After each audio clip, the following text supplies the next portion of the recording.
د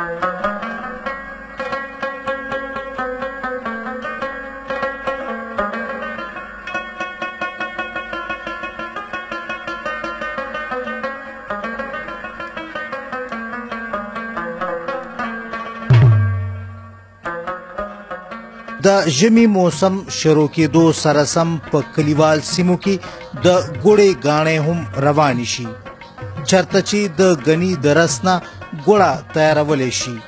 دغه ګوړه جوړېدو لپاره د غني رس د کومو مرحلو څخه تیریږي.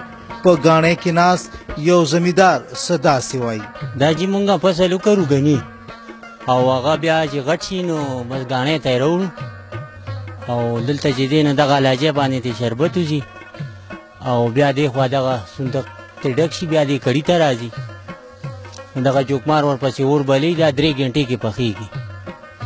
باقي د 3 غنټو نه چې دی نو مونږ پکې دا ګوڼه وو په دې باندې سازه کړو او بیا دې اترې ته راغورځو چې یخه شي نو بیا راټوله کړو په دې چاریګو باندې او زار عمله ساز کړی نو بس بیا چکې کړو. جی بس د یو پور دپاره مطلب دا چې یو 3 زامبې له پوګ راوړي او دا پتری پکې ګډه کړي نو په هغې باندې بیا پور پخېږي. او زه د شپې تقریبا 2 بجې راځم او تقریبا د مازدیګر نه مخکې بس بیا دا اوزګار شم ته کله 4 پور وباسو کله 5 پور وباسو.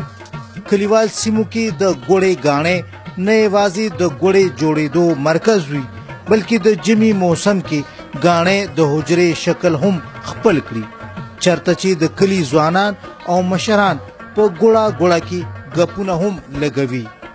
یاره دا د کلي دپاره یو مشغوله ده، بس د کلي خلک هم راځي، مشران هم راځي، کشران هم راځي، د هلکان هم راځي، یار دوست هم پکې راځي، ګوړه هم پکې خوري، ګني هم پکې ژوي، کور ته موړي، خشاک هم موړي.